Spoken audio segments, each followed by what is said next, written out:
Bonjour à tous. Le trafic ferroviaire grandement perturbé aujourd'hui en Franche-Comté. En cause une grève d'ampleur à la SNCF, les syndicats protestent contre l'ouverture à la concurrence sur le rail français.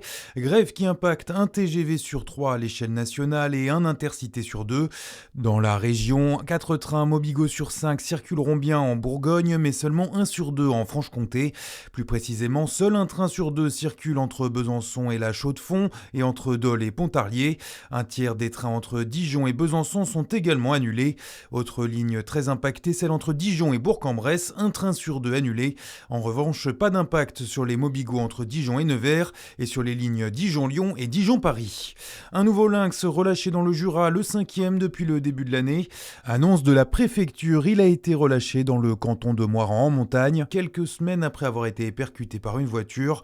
Comme bon nombre de ses congénères, il est passé par le centre Athéna qui l'a remis sur pied.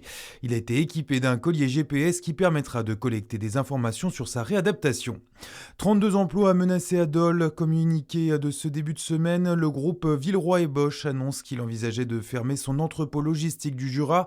Le groupe, notamment spécialisé dans la céramique, souhaite réorganiser l'ensemble de sa logistique à l'échelle de l'Europe. Aucune décision définitive n'a encore été prise pour le site jurassien.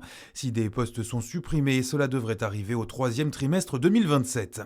Ils se battent pour empêcher la fermeture d'une classe à la rentrée prochaine. Voilà plusieurs mois que les parents d'élèves de l'école de Viry dans le Haut-Jura sont mobilisés contre la nouvelle carte scolaire décidée par l'Académie. Réunis en collectif, ils s'inquiètent de l'impact de cette fermeture sur le bien-être et l'apprentissage de leurs enfants. Après plusieurs manifestations et blocages ces dernières semaines, les enfants se sont joints à la mobilisation à travers une chanson diffusée sur les réseaux sociaux.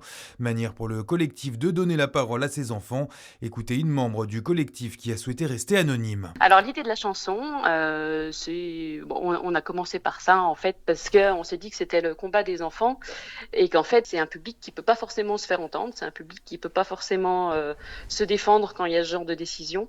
Donc l'idée c'est un peu de faire passer le message en disant voilà, on fait ça pour eux aussi et c'est pas juste nous parents en fait qui râlons pour ces conditions, c'est aussi le message que les enfants ont à faire passer. Et du coup l'idée c'était que tout le monde puisse participer à sa manière et les enfants avaient juste à faire un petit dessin, à envoyer leurs photos et comme ça tout le monde participait. Une pétition accompagne également cette chanson, elle est disponible sur le site change.org et regroupe plus de 1100 signatures. Et puis qui veulent les fleurs de Besançon? C'est la question que se pose la nouvelle municipalité qui mène actuellement une vaste politique de fleurissement de la ville. Des plantes qui font des envieux puisque 80 d'entre elles ont été volées, notamment autour de la basilique Saint-Ferjeux. La mairie a annoncé hier son intention de porter plainte. Bonne journée sur Fréquence Plus, à suivre votre météo.